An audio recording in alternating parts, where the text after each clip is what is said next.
Келоидты тыртықтар. Бұл дегеніміз терінің беткейінен шығып тұратын ашық қызыл, қоңыр түсті, тығыз, жалтырап тұратын түзілістер.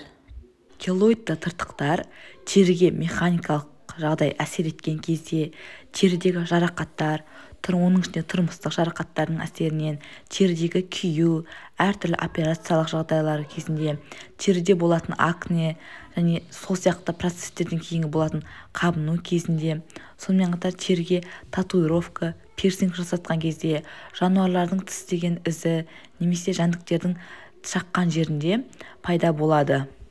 Бұл кезде келоидты тін, яғни ол дәнекер тіні ешқандай бақылаусыз өзінен өзі 2-4 айға дейін, тіпті 1 жылға дейін өсе береді. Бақылаусыз түрде өсіп кетіп, қалыңдап, осындай келоидты тыртықты түзеді.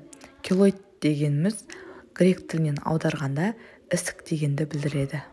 Келоидты тыртықтар пайда болатын кезде зақымданған жерде ауырсыну болады, сол жердің сезімталдылығы жоғарылайды, қышу, күйдіру сезімдері болады. Және бұл қанша уақыт өткенмен де өсе береді.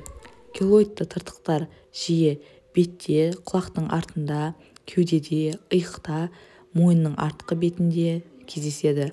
Ал сирек жағдайда буындарда болады. Енді келоидты тыртықтарды емдеу үшін бізге врач, дерматолог, косметологтардың көмегіне жүгіну қажет болады.